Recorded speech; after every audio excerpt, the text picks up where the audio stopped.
Hello everyone. मैं doctor Anjali Srivastava, retired zoology professor Jamshedpur women university, और ये मेरा यूट्यूब चैनल आदर्शालय।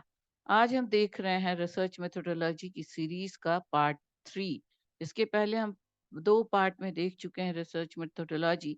हालांकि थ्योरेटिकली ये वीडियो हमारा पार्ट 1 होना चाहिए था, क्योंकि इसमें हम देख रहे हैं सिलेबस रिव्यू एक बार कर लें थोड़ा सा। बट चूंकि हम पहले देख चुके थे, सिलेबस के बारे में ज़्यादा डिटेल्स हम पहले डिस्कस नहीं कर पाए। मुझे समझ में नहीं आया कि हम पहले डिस्कस कर लें एक बार सिलेबस, उसके बाद, क्योंकि अलग अलग जब मैंने रिव्यू किया तो देखा कि कई तरह के सिलेबस अवेलेबल हैं। तो इन द मीन टाइम मुझे मेरे अपनी यूनिवर्सिटी के स्टूडेंट्स का सिलेबस मुझे भेजा मेरी स्टूडेंट्स ने। तो मैंने अभी डिसाइड किया है कि मैं उसी सिलेबस के थ्रू, उसी सिलेबस को फॉलो करूंगी जो मेरी स्टूडेंट्स ने मुझे भेजा है। और अभी इन्हीं के टॉपिक्स पर हम डिस्कस कर रहे हैं। ये भी एक काफ़ी लंबा सीरीज होगा अगर हम हर एक टॉपिक को डिस्कस करें। तो इसलिए मैंने ओवरऑल निकाल करके इस पूरे सिलेबस से 10 इम्पॉर्टेंट, जिसको हम कह सकते हैं कि gist of all entire this syllabus, 10 points पर, अगर आपके एग्जाम्स नज़दीक हैं और आप शॉर्ट में पढ़ना चाहते हैं, तो इस तरह से ये 10 पॉइंट्स में पे भी आप इन 10 पॉइंट्स पर प्रिपेयर करके आप अभी तुरंत जो एग्ज़ाम हो सामने, उसके लिए आप इस पूरे जिस्ट को शॉर्ट आउट करके 10 पॉइंट्स में पढ़ सकते हैं। सो लेट अस सी, पहले तो हम देख लें एक बार, यहाँ पे हम रिसर्च का मीनिंग जो हम पहले देख करके आए हैं, पहले वीडियो में इंट्रोडक्टरी पार्ट में एम्स, ऑब्जेक्टिव्स एंड पर्पस भी हम देख चुके हैं, जिसके हिसाब से research is to create a problem, evaluate it, analyse it, apply it to get the hypothesis. उसके बाद फिर उस पर काम करेंगे, understand and then remember as principle. और इफ अगर कुछ और ज़रूरत हो, करेक्शंस की, मोटिवेशंस की, एडिशंस की, डिडक्शंस की, इंडक्शन की, डिडक्शन की, तो सारा करके blend learning and B discipline is the research that we have seen. अब रिसर्च के बाकी के जो पार्ट्स हैं, ये सब अब हम टाइप्स हम देखेंगे, रिसर्च के मेथोडोलॉजी देखेंगे। सो अब हम इसके बाद डायरेक्टली हम आते हैं इस पर। सबसे पहले आज का हमारे टॉपिक में हम देखने जा रहे हैं, सिलेबस रिव्यू करेंगे, मोटिवेशन इन रिसर्च, जो आपका नेक्स्ट टॉपिक, जो सिलेबस हम फॉलो कर रहे हैं उसमें है, वो बिल्कुल शॉर्ट में देख लेंगे। And a few questions with answers, almost 10 questions हैं, जिसमें कुछ एमसीक्यूज भी हैं और कुछ शॉर्ट आंसर्स या लॉन्ग आंसर्स भी हैं, जिनको हम एक बार में देख लेते हैं। So let us come to the research methodology जो हमारे यहाँ है। This is semester 3, as I have already told you. शायद मैं सेमेस्टर 2 इसके पहले के वीडियोस में मैंने कहा है, but I was wrong. Sorry for the mistake. It is in the semester 3 in our university, and it includes 20 marks, 30 marks का इनका प्रोजेक्ट है, जिसमें 10 मार्क का प्रोजेक्ट प्रिपरेशन है, 10 मार्क का राइटिंग प्रोजेक्ट है, और वाइवा है 10 मार्क्स का।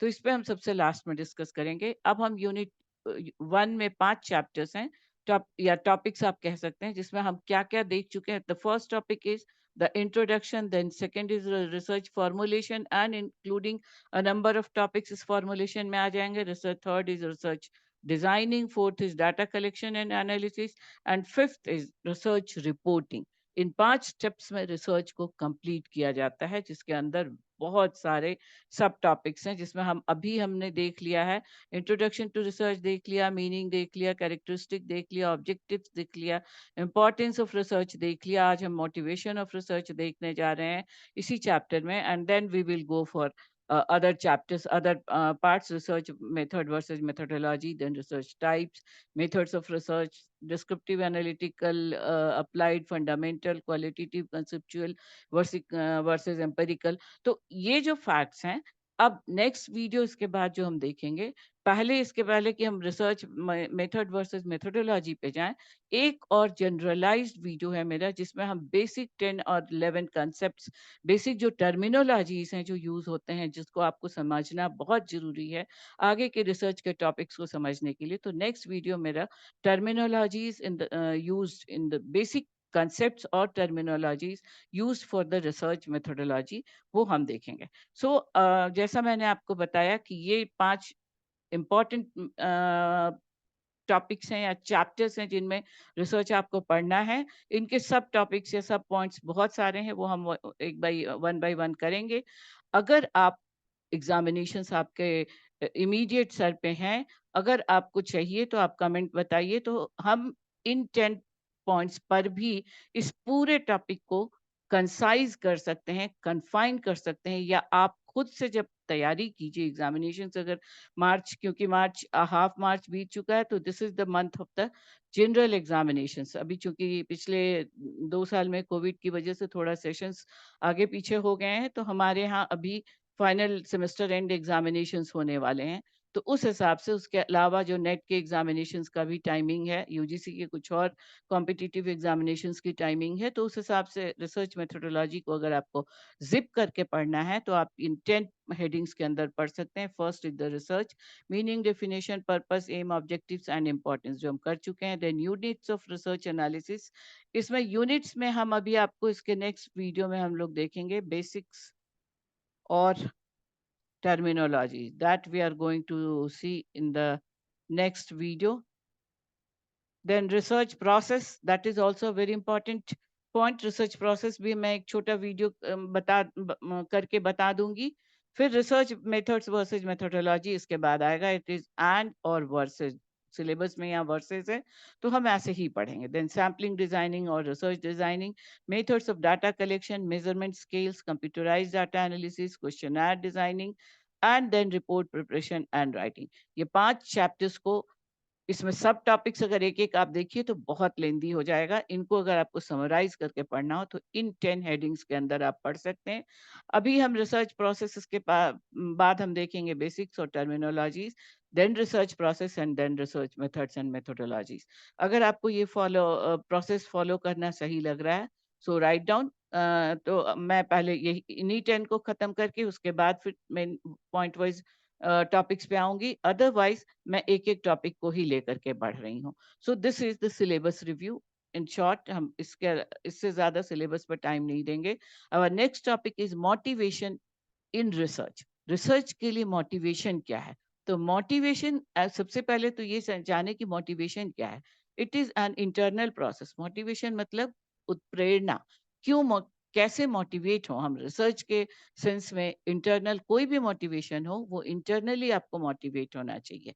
अंदर से एक ड्राइव या नीड आए, that is called as motivation. So motivation, we can say motivation is a condition inside us that desires a change either in self or in the environment. Motivation वो एक प्रेरणा है, वो एक भावना है, वो एक जिज्ञासा है, वो एक ज़रूरत है जो हमारे अंदर से उत्पन्न होती है कि मुझे ये चीज़ जानना है। चाहे, और जो जानना है आपको वो एक उसका रिज़ल्ट होना चाहिए। बस जानना है, किसी तरह वेग जानना है, is not a research. Motivation अगर रिसर्च के संदर्भ में हम देखें, तो मोटिवेशन वो जिज्ञासा है, वो उत उत्कंठा है कि ये ऐसे क्यों हो रहा है। मान लीजिए कोई चीज़ आपकी नज़र में आया, जैसे मेरा टॉपिक था रिवर्स पे, किसी पर्टिकुलर रिवर में या किसी लेक में स्टडी करना कुछ पर्टिकुलर पॉइंट्स पर, फिजिको-केमिकल स्टडीज़ पे। तो वो क्यों आया? क्योंकि जहाँ मैं रह रही थी वहाँ का जो रिवर था वो बहुत पॉल्यूटेड था। खरकाई रिवर जो हमारे मेरे सराउंडिंग में था, तो मेरे दिमाग में आया कि क्यों नहीं हम अचानक ही, ये जब मैं कॉलेज आती-जाती रहती थी तो देखती थी कभी वो बिल्कुल सूख गया, कभी वो जलकुंभी से भर गया। तो वैसी स्थिति में क्या-क्या वहाँ चेंजेज़ आएँगे, तो रिसर्च मुझे करना था। तो मुझे लगा कि ये एक बहुत अच्छा यूज़फुल मोटिवेशन है मेरे लिए, ताकि मैं अपने एरिया में एक जान करके मेरे नॉलेज से शायद कुछ चेंज हो सके इस एनवायरनमेंट में, यहाँ के लोगों में। So that is a motivation. Now, the essence of motivation is energized and persistent goal directed behavior.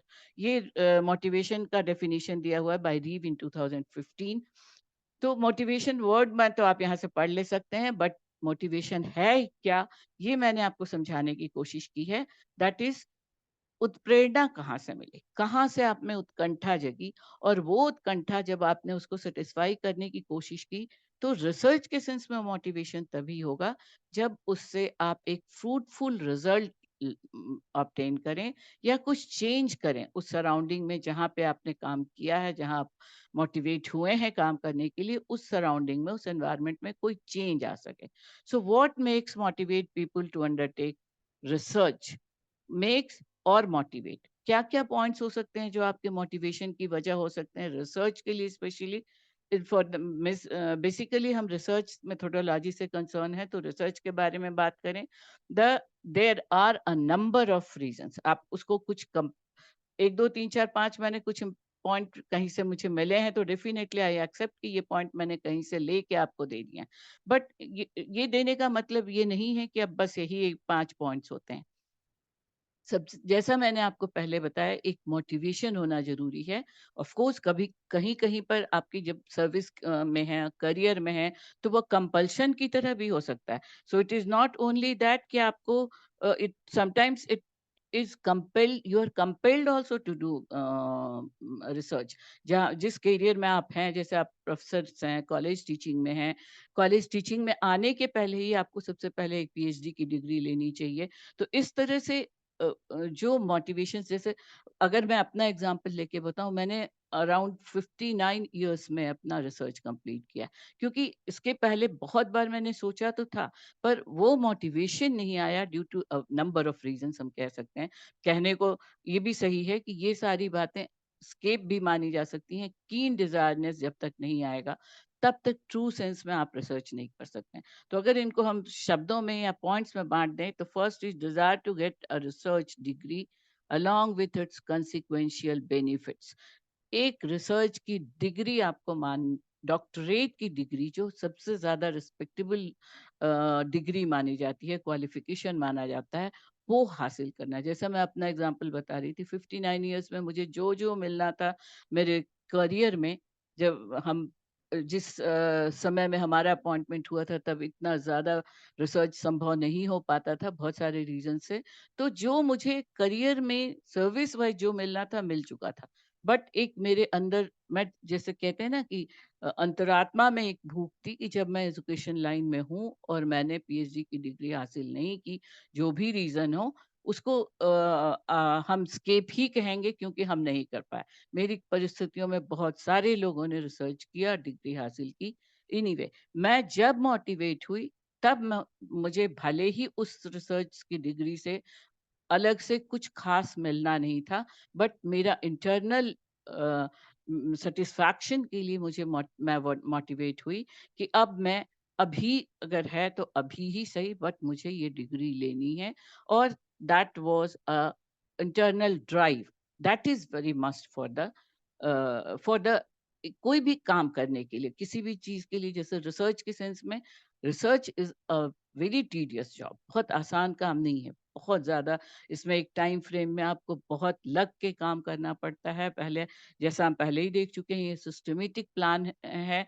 Research को हमने 2 भागों में बाँटा हुआ है। First is systematic learning and second is the gathering of knowledge, जिसके लिए एक हाइपोथेसिस तो आप पहले बना लेते हैं, फिर उसको डिफाइन करते हैं, रीडिफाइन करते हैं, और फिर उसको प्रैक्टिकली प्रूफ करते हैं, या अगर उस नहीं प्रूफ हो पाता है तो उसमें चेंजेस करते हैं। तो इस तरह की जो लर्निंग होती है, उसके बाद उसका गैदरिंग ऑफ नॉलेज होता है। So it is a tedious process, but it is very interesting also. अगर आप मोटिवेट होके कर रहे हैं तो आपको बहुत अच्छा लगेगा। तो पहला तो हो गया रिसर्च की डिग्री लेना, दूसरा हो गया desire to face challenges in solving unsolved problems, that is concern over practical problems initiates research। as I have told you, अगर आप बहुत बार तो आप कंपल भी हो जाते हैं, आप जिस रिसर्च के जॉब में हैं, टीचिंग प्रोफेशन में हैं, रिसर्चर के जॉब में हैं, तो आपको अपने रिसर्च करते ही रहना है अगर आपको अपने करियर में आगे बढ़ना है। तो वो एक तरह का कंपल्शन भी है, बट उसमें सक्सेस आपको तभी मिलेगा जब आप इंटरनली फील करें कि yes, I have to achieve this one. So that is the challenging solving and unsolve problems, वो हो गया चैलेंजिंग। यू फील चैलेंजेस कि ये प्रॉब्लम मैं सॉल्व कर लूं तो मैं और ज्यादा नॉलेजेबल पर्सन हो जाऊंगा या हो जाऊंगी। So concern over practical problems initiates research. That is another another point that makes you motivate to do research, then desire to get intellectual joy of doing some creative work. ये भी एक बहुत बड़ा important काम है। मैंने practically देखा है, जहाँ मैं थी, कि बहुत सारे ऐसे स्टूडेंट्स हैं जिनको अभी हो सकता है आगे बहुत फ़ायदा मिले, बट जब वो पढ़ा रहे हैं, तो जहाँ पे जैसे हाई स्कूल्स वगैरह में रिसर्च या पीएचडी की डिग्री भले ही उनके लिए बहुत वैल्यूएबल नहीं हो, पर जो वो पढ़ा रहे हैं, केमिस्ट्री का के क्लासेस ले रहे हैं, ज़ूलॉजी या बॉटनी के क्लासेस ले रहे हैं, तो कुछ उनको चीज़ें ऐसी मिलती हैं जिनमें उनको लगता है कि डेप्थ में जाके मैं पता करूँ कि ऐसा क्यों हो रहा है। That is called as intellectual joy of doing creative work.